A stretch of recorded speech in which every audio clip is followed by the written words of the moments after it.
When I was doing this recipe, I was like, am I gonna win people over? But it's my mission today to win people over on Brussels sprouts. I think when people think of Brussels sprouts, they think of those ones that maybe their mom or their grandma or their family used to make, where they'd boil them for 87 hours, and they would be brown and very like stinky, just not what you want. But Brussels sprouts are really, really tasty. They're basically just tiny little cabbages.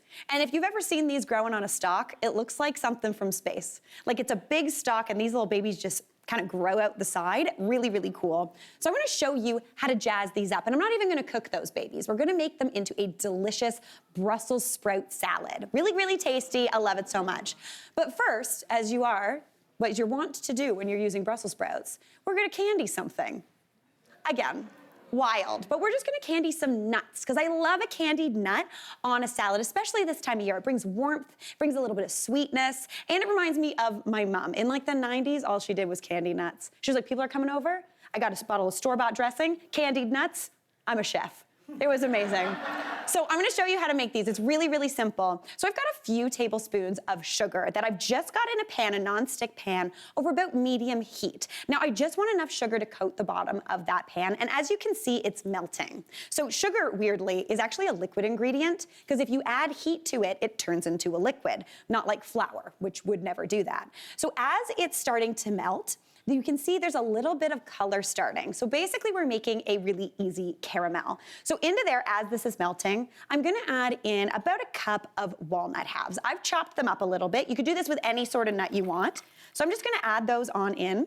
And typically, if you were making like a caramel for like a smooth, delicious, like ice cream sundae, I would never tell you to stir it, because I'm a like, don't stir sugar when you're caramelizing. But for me, with this, I'm gonna give it a little bit of a stir, and all that melted sugar is gonna start coating those walnuts. That little bit of heat in the pan is also gonna toast those walnuts up, and immediately, you can't even see that sugar on the bottom because it's stuck to those nuts. That's gonna give you a nice candy texture, a little bit of sweetness. So now I'm just gonna transfer those onto a parchment-lined baking sheet. You can also do a little bit of aluminum foil with a bit of nonstick cooking spray, that would work too. And I just want those to cool completely, because there's one rule about sugar: when it's hot, don't touch it. It's the hottest thing in the world. Just leave that. I know it smells good, but just leave it for a minute. So now I'm gonna move on to the Brussels sprouts for this salad. So I've got 400 grams of Brussels sprouts right here, and they're cute and they're tasty, but what I wanna do is finely shred these. Now, if you want to, you can use a knife and sit here for about 20 minutes and shred those babies.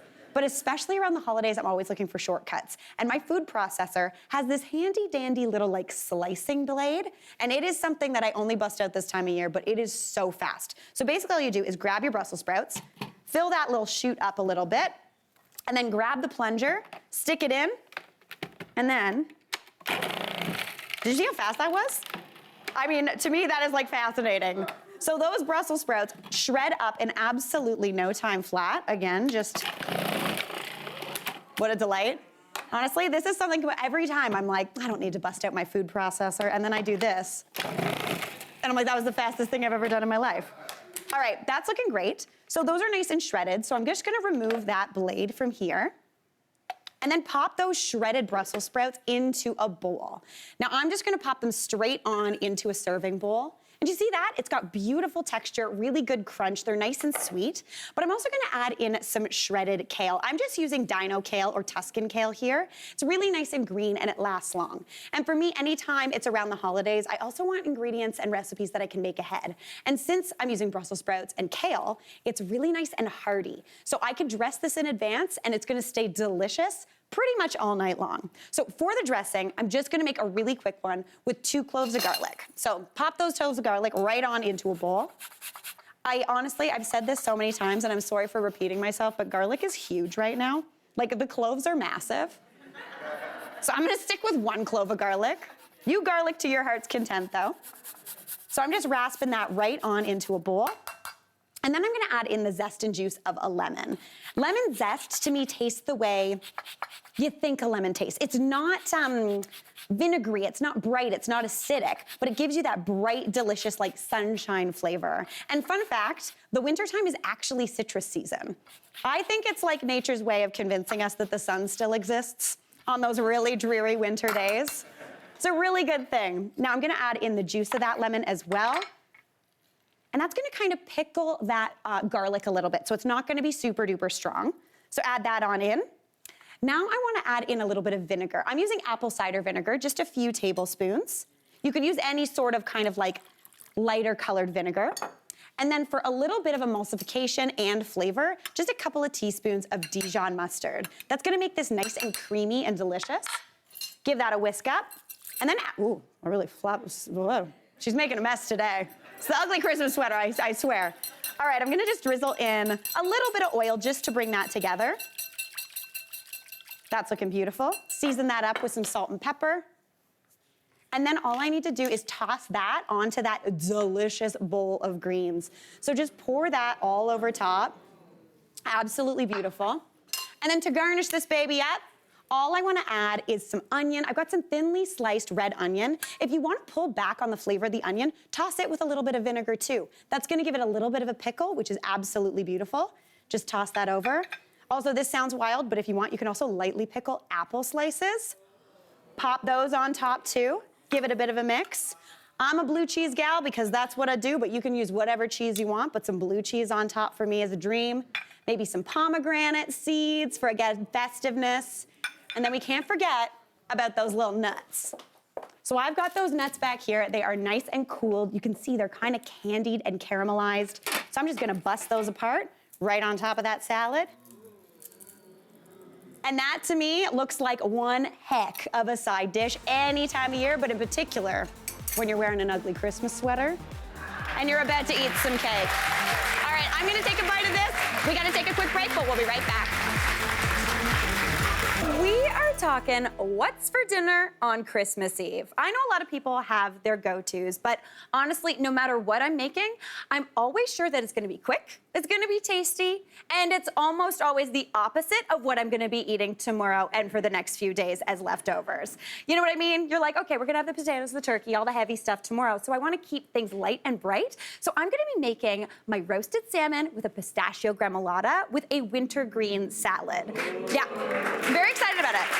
Now, the thing I love most about this recipe, tomorrow is a day for mountains and piles of dishes. Today is not that day. We're gonna do everything basically in one pan and then one salad bowl just to keep things nice and breezy. But the first thing I wanna get started on is my salmon. So I've got a fillet of salmon here. I've actually got a whole side of salmon. This weighs about 850 grams. I've got one with the skin on. Now I wanna do a quick marinade on this salmon. So the first thing I'm gonna add on is about half a cup of my good friend dry white wine.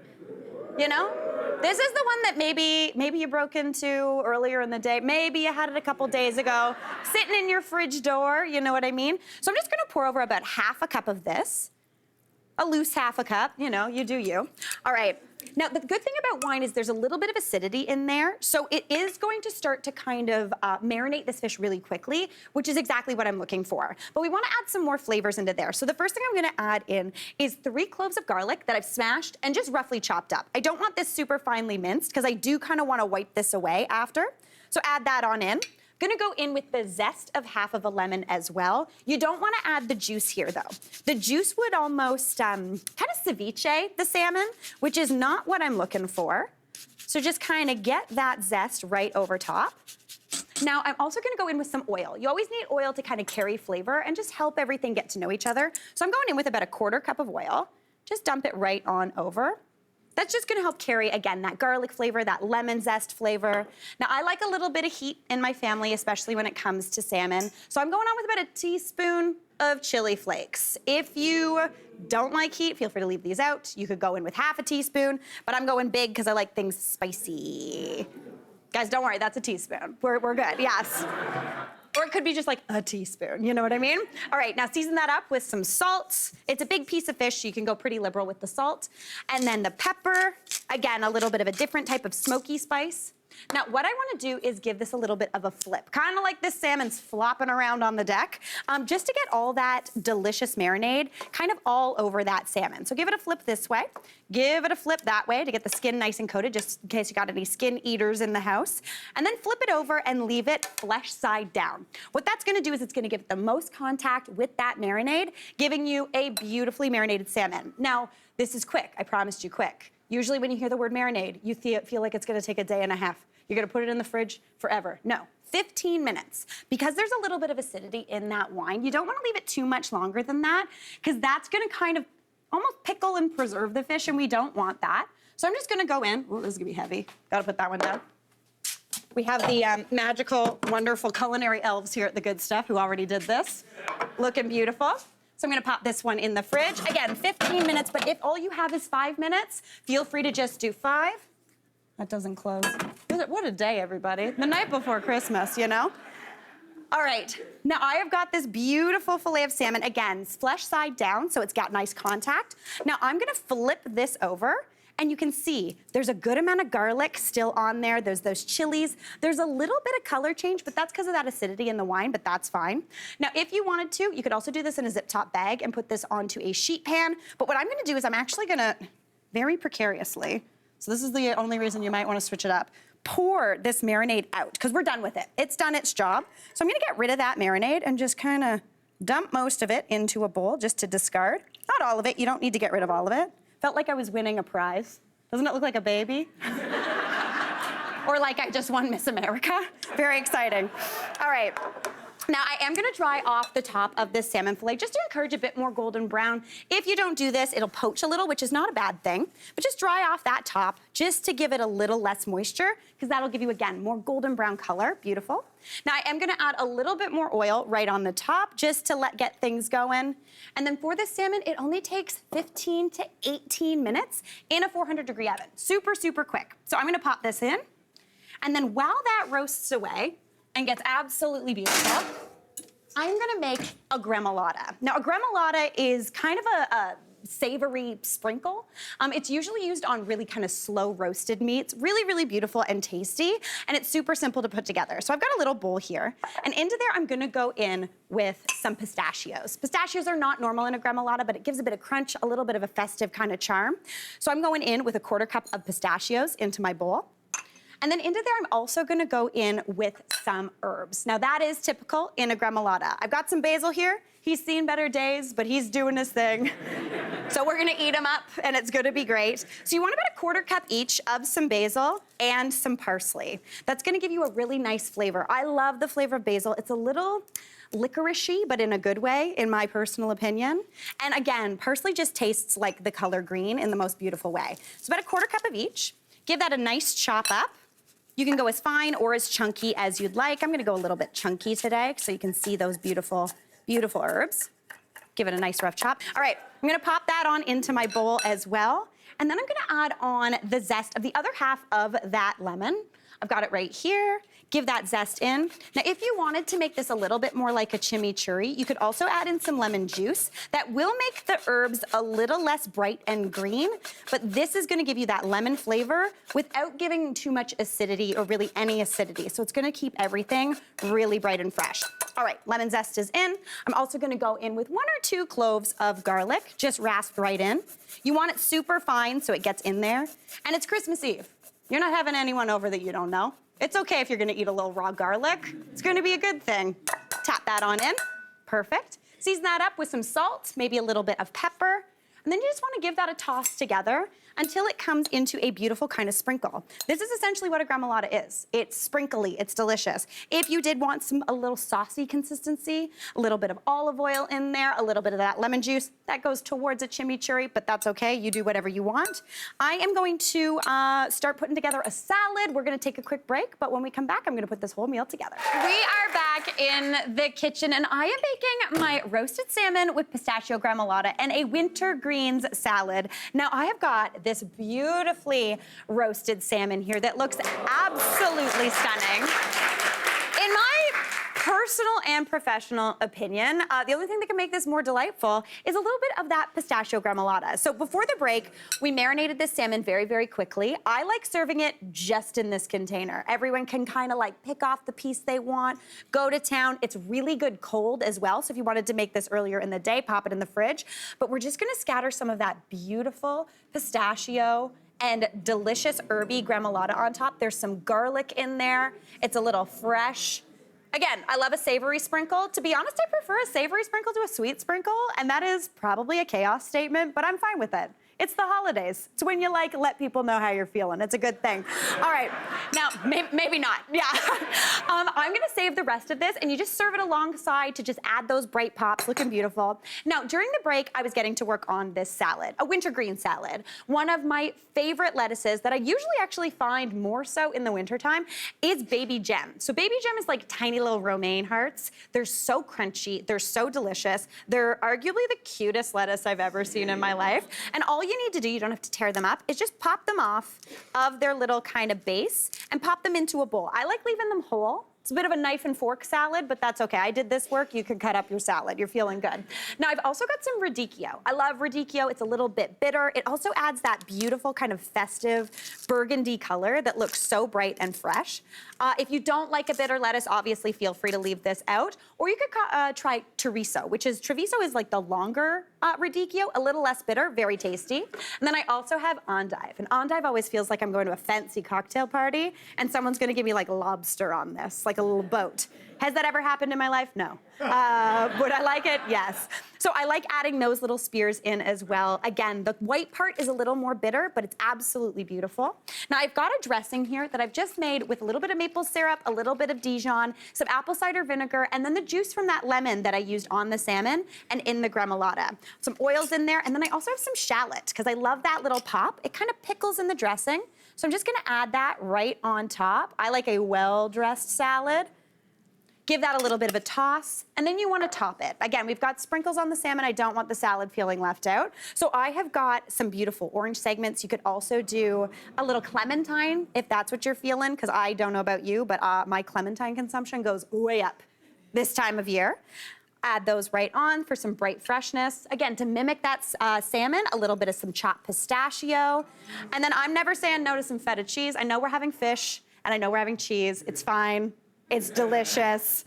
If you don't want to do it, you can leave it off, but I love it. Because feta cheese is just like the salt of the cheese world. This meal looks completely kind of anti what you're gonna be eating tomorrow, but you've got the greens. You've got pink, which is kind of sort of red. You've got the burgundy, the jewel tones. You can make this work honestly so beautifully, and it's so easy to throw together. Then the best part is you get to take a little taste so nobody knows. Dunk it in that little bit, do a little bit of this, and then you put a little lemon wedge there and no one can tell that you ate any of that salmon. Let's do that. Oh my gosh, that's so good.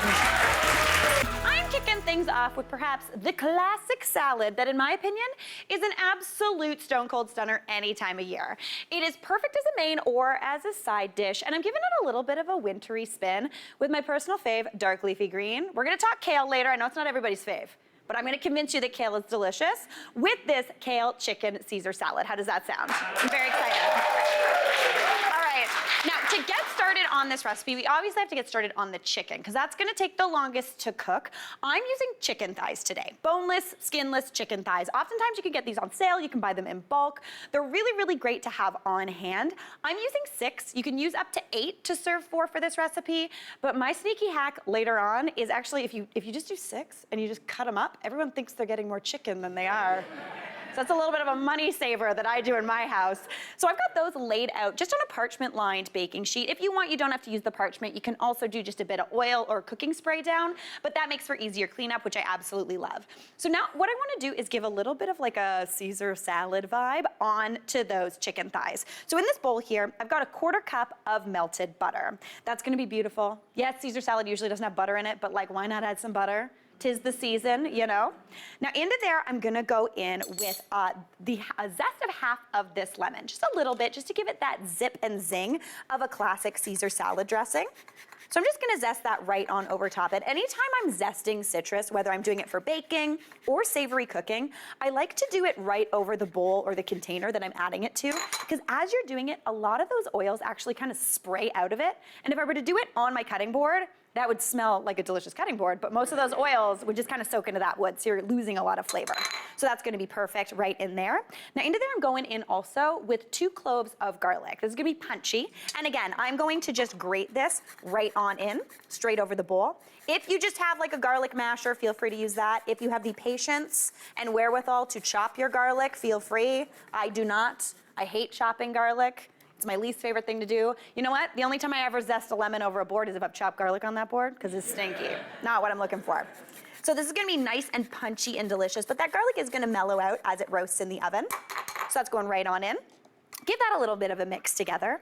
Now for a little bit of kind of like Italian-ish flavor, we're going in with some dry Italian seasoning, very simple. I'm going in with about 1 to 1.5 teaspoons of this. I like to make my own. It's got a little bit of chili flake in there. You can just buy it though at the grocery store. So just add that in as much or as little as you'd like. Give that a little bit of a stir.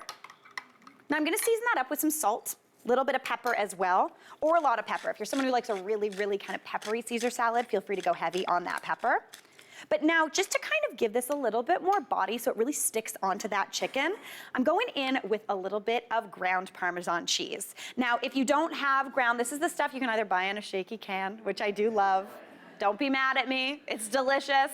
Reminds me of my childhood. But you could also do this with the stuff you get in the deli section at the grocery store, or you know like that side of the box grater that you have absolutely no idea what it does? That's for grinding your Parmesan cheese. The one that hurts when you're holding it and you're like, why are you here? Perfect for cheese, perfect also for nutmeg. So really, really great. So 2 tablespoons of that-ish is going right on in. Give that a nice stir. And see how that kind of thickens that butter up a little bit? That's gonna help it stick onto that chicken a bit better. So I'm gonna take this beautiful kind of Caesar-y flavored butter and just spoon it all over that chicken. It's a great way to get a ton of flavor into what is already a relatively flavorful cut of chicken. I love chicken thighs. If you want, you could do this with chicken breast though, boneless, skinless. They're usually a little bit on the drier side, but this butter will definitely help with that. Perfect. Now, that's gonna just kind of melt down over that chicken as it roasts. I'm gonna pop that into a 425-degree oven for about 25 minutes. You just wanna cook it until that chicken is nice and cooked through. Chicken thighs are a lot more lenient with you if you tend to overcook them. They stay nice and juicy. They're gonna be absolutely amazing. But now I wanna get to work on my Caesar salad dressing. This ingredient might make me lose some people, and I'm not talking about the kale. But trust me, it is totally worth it. We're talking anchovies. We got some, okay. I had a little bit of a head shake from my camera op right here. So we'll see how this goes. But honestly, anchovies, you're not gonna taste the fishiness. It's just gonna taste like umami savory, really, really tasty. You wanna use 2, if you're feeling it, anchovy fillets. If you're not, you could also use a little bit of Worcester sauce. That would work perfectly. But anchovies are really neat. They're super briny. They got a ton of kind of umami flavor. I need 2, but it looks like 3 are coming out, so guess what? 3's going in. Whatever, you know, you do you. But what I wanna do is I really wanna finely mince these up. So I'm just gonna run my knife through this. This is also an instance where I might zest a lemon over this board later. Feel free to use a plastic one as well, just to get that out. So again, I've chopped them up, but what I'm gonna do now is I'm actually gonna get my knife and I'm gonna kind of press them into the board and mash them up really fine. You can also buy anchovy paste. It comes in a tube. Don't confuse it with toothpaste. It is not. But it's gonna get nice and fine and beautiful. It's gonna give you like true salt flavor with a little bit of kind of funk, which I absolutely love. So that's looking good to me. If you want, you can mush it up even further. I'm gonna pop that right on into a bowl. And then I'm gonna go in with some garlic. I'm just using 1 garlic clove in this because that's gonna be raw. So again, just zest that right on over top into those anchovies. Alrighty, this is a stinky bowl and I'm very excited about it. Perfect, great. Now for a little bit of kind of emulsification and kind of a little bit of a like spicy note, I'm going in with a little bit of Dijon mustard. Just about 2 teaspoons. I love Dijon mustard in any sort of salad dressing. Really nice, kind of takes this Caesar salad, takes it to France for a minute, which is always good. Then I like to add in just a little bit of mayonnaise. That mayonnaise is going to kind of make this that nice kind of creamy, claggy texture that we like so much about Caesar salad. So I'm going in with like 3 tablespoons of that. And now we need to cut through all of this richness. So I'm going in with the juice of that half of the lemon that I zested earlier. No waste, pop that in your fridge, that other half of the lemon. We got Pip City, so I'm gonna try to not get any in. This is the thing about the holidays. Guests come over, so you can't feed them lemon pips. If it's just me and Aaron, I don't care about the lemon pips. Whoever finds them doesn't have to do the dishes. So there you go, that's the prize. Perfect. Now, I like a little bit more acidity in here as well. So I'm going in with about a tablespoon of red wine vinegar. You could also use white wine vinegar, you could use apple cider in here, but I like that little bit of extra kind of vinegary pop. Beautiful. Then I'm also going in with some oil. Now, I'm not really fussing about with kind of doing the slow stream and whisk at the same time. Since we've got that mayonnaise and that beautiful Dijon in there, it's gonna keep things nice and beautiful. So just add in about 2 tablespoons of that oil. This is not only gonna give flavor, it's also gonna add a nice little body into this dressing. Perfect. Season that up with some salt. Add in a little bit of pepper. And then we cannot forget my all-time favorite ingredient, and that is cheese. So I gotta go in with some cheese. So I'm gonna add about 1/4 cup of grated Parm. If all you have is that ground stuff, again, that you got at the deli, feel free to use that. But I'm going in with grated. You could also sub this out with some Grana Padano. It's often usually a little bit cheaper, or Pecorino Romano, but Parm is the classic. That is looking beautiful. Give that a nice whisk together, and that salad dressing is so good. Oh my gosh. Dip your pizza in that. All right. That is looking great. Now, real quick, I just want to show you what I like to do with my kale. We're going to chat about the kale. So I'm using Dino kale, also known as Tuscan kale. It's a little less fibrous than curly kale. So if you don't like kale, give this a try. You might like it. And what I want to do is I want to kind of thinly slice this. So I'm just ripping those stems right out of there. Anything that comes away is a little too tough to eat. And what you want to do is almost roll it up and just thinly slice it. That's gonna cut through some of those fibers. This almost gives your Caesar salad a little bit of like a coleslaw vibe, which honestly, I'm not mad about. Add that on into your bowl. I've already got some all chopped up right over here. And then real quick, I've got salad, I've got dressing, I got chicken in the oven, we need a crouton. So over here on the stove, I've got a pan over about medium heat. Into there, I'm going in with a little bit of oil. You could also do butter. And because to be honest, you could do the crouton at the same time in the oven with that chicken, but I forgot. So we're gonna do it on the stove. And sometimes you don't wanna turn that oven on. So I've just got 2 pieces of bread here, and basically all you wanna do is just rip it up and add it into that oil. This is gonna make nice little pan-fried croutons. They're gonna be delicious, a little bit chewy, a little bit crispy. I'm gonna keep doing this, getting work on these croutons. We're gonna take a break, but when we come back, we're gonna put this all together.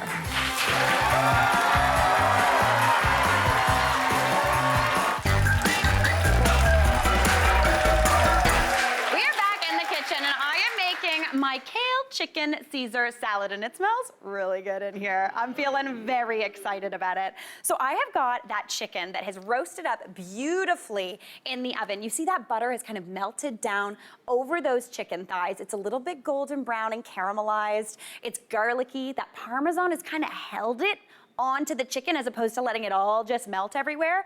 That is gonna taste like Caesar salad, but on a chicken, and that is a delightful thing. Now, before the break, I also made up this beautiful Caesar salad dressing. It's not as like thick and claggy as the stuff you get in the jar at the grocery store, which I'm never mad at, I'm not gonna lie.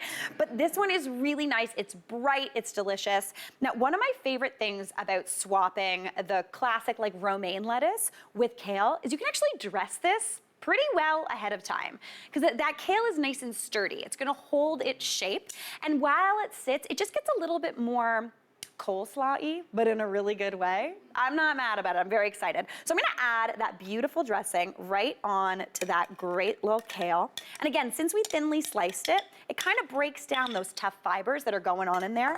My mom always says, she's like, kale, if I'm not getting a massage, I'm not getting that a massage. You know, people say you have to massage your kale. I should have said that before the joke, never mind. Don't worry about it, Mom knows what I'm talking about. Okay, I'm just gonna give this a nice toss. It's nice and creamy. I personally like what I call soup salad, which means a very well-dressed salad in our house, because that's so good. That's the glory of a Caesar salad. It's creamy, it's kind of like indulgent, even though it's a salad. And honestly, when I was writing this recipe, we've been doing a lot of holiday recipes. We're gonna be doing a lot of holiday recipes. We still need to eat normal food. And I was like, I'm gonna want a vegetable. So this is me doing that for me and you guys. Now that is looking fantastic. Now, I've also got those croutons still browning up right over here. They are nice and golden. I've cooked them in that oil. They're crispy and crunchy, but still have a little bit of chew in the center. I'm gonna season those up with a little bit of salt, just to give them some flavor, a little bit of pepper. Looking great. And then also here, if you want to add flavor, you can add in some of that Italian seasoning if you're feeling it. I'm going in with a little bit of garlic powder because I like a kind of garlicky bread crouton. I like to save that to the end though, because it does tend to burn. Even though it is garlic powder, it does cook down. All right, that is looking great. I'm going to transfer those off the heat into this bowl. Beautiful, beautiful. And now it is time to kind of put this little situation together. I've got that chicken that is looking honestly so juicy and so wonderful. That's why I love using chicken thighs. You could do this with bone-in, skin on if you wanted to, but they're a little bit harder to serve, and they're harder to trick your guests into eating less chicken, if that makes any sense. Because what I like to do when I'm serving this is actually just kind of cut that chicken into nice thin strips. You're gonna get, like, look at how juicy that is. You're gonna get that juicy, delicious chicken in every single bite. No one's gonna know they're eating 1.5 chicken thighs. They're gonna think they're getting 2 whole chicken thighs. But this is kind of like that classic restaurant chicken Caesar salad with those strips on it. All you need to do is get that beautiful salad, pop it into your bowl. You can serve it alongside some lemon. If you want, you could roast some lemon with that chicken too. This is looking like an absolute delight. Now I'm gonna go on with that chicken. Do a little bit of this type of pickup. Fantastique. Thank you so much. Yeah. Honestly, I was proud of that. That was a good one. And then obviously we need a little bit more cheese and a little bit more pepper on there because that's not a Caesar salad without some extra giant shards of Parmesan cheese. Beautiful, beautiful. Some of that pepper. And doesn't this just look like the most glorious salad you have ever seen? What an absolute delight that would be to eat. Honestly, I'm thrilled to the gills about it. So today, I'm obviously gonna make egg salad with a caviar garnish. Nice. Yes. I know. Also, for any of those like mega Meg Ryan fans like me, I'm dressed like her today and I feel very cool about it. Yeah. Okay, so we are gonna get started on the egg salad. So over here, now most people have probably boiled an egg before, like hard-boiled an egg. Can we all agree? Yeah. Everyone's done Yes. it? Yeah. I feel like everyone has a zillion tricks. These are my tricks. They might work, but you never know. Sometimes eggs are just a real pain in the neck to peel. But what I like to do is I've got a pot here, and I'm gonna add my 6 eggs in. This recipe uses 6 eggs. So I'm going in with brown eggs. You'll notice that first. And it's not just because they're fancy and it's the holidays and you want to spend that extra $2 on eggs. I find brown eggs are easier to peel, and that might be because of, I don't know if it's the shell or the fact that older eggs are actually easier to peel, and not a lot of people buy brown eggs because they're more expensive. Exactly, So yeah. maybe they've just been sitting on the shelf a little bit longer. But basically what happens as eggs get a little bit older, not bad old, but just a little bit older, is the pH on the inside kind of changes. That egg white pulls a little bit away from the shell, hopefully making it easier to peel. Now I've got those in there, and I'm gonna cover those with about 2 inches of cool tap water. Now I'm starting with cold water. I already feel a little judgment. What are we doing over there? We're getting the popcorn peanut gallery. Yeah, the peanut gallery.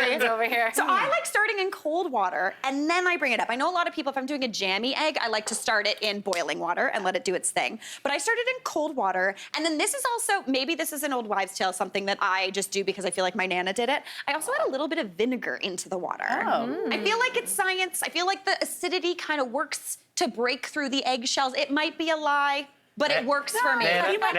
Nana's no. Nana's doesn't matter. You do not second guess my Nana, for sure. Yeah. All right, so I've got that vinegar in there, and then what you want to do is you want to pop this onto medium heat. You want to bring that to a boil over medium heat. As soon as that comes to a boil, you pop a lid on, you turn that heat off, and you set a timer for 13 minutes. That's going to get you the perfect hard-boiled egg without that weird little gray line around the outside. Yeah. As soon as that timer goes off, give those a drain. Put some cold water on there. I sometimes like to put ice cubes in there as well and give them a good shake. Perfect. And then you end up with, in theory, easily peelable eggs. Now, I've cheated and some are already peeled. I'm feeling good about it. But I did want to kind of see if my tactic works. So I've got an egg here that we peeled. So when I'm going for actually peeling it, I like to kind of just give it a tap all the way around. Already, I'm feeling good about this, guys. You know, Sounds good. yeah. The only time eggs don't peel is when you want to do deviled eggs and you want to take them somewhere. Yes. Then you get all those holes in those them. chunks. If you're doing With them at an egg home, salad, if it doesn't peel good, whatever. You're just chopping them up anyway. It doesn't really matter. But what I like to do is kind of get cracks all the way around, and then I start at the bottom where there's usually that little egg or that little bubble. Oh, we got through. Uh-oh. It's already going bad, Mary Berg.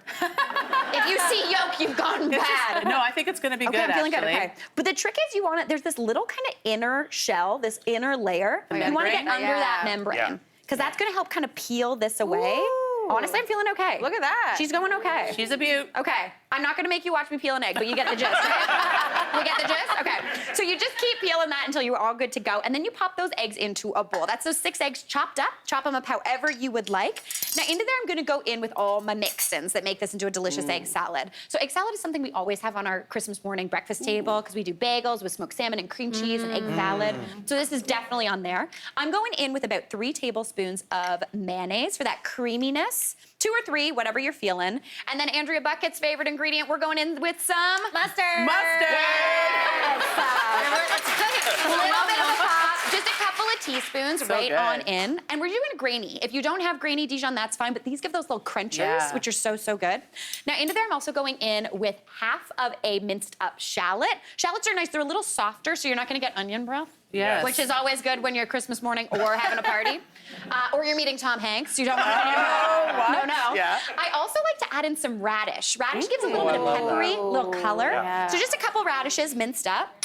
Then I'm going in with some delicious fresh herbs. So I've got some chives here. I love a chive. And then also some dill. Now I want about a tablespoon of each. I love dill. My mom hates dill. I love dill. My son hates dill. See, I love this is the dill. thing. My mom says she hates dill, but anytime I put dill in something, she loves it. Yeah, how can you not like dill? It's the friendliest herb. I know. I think she doesn't like fennel, and she thinks it looks like fennel, which also, wild opinion, Myra Berg. Fennel's delicious, but that's okay. Yes. Myra Berg. Myra Berg. Okay, now I'm gonna go in with those beautiful herbs. Season that up really nicely with salt and pepper, because eggs need a nice amount of salt. Some pepper, just until your heart's content.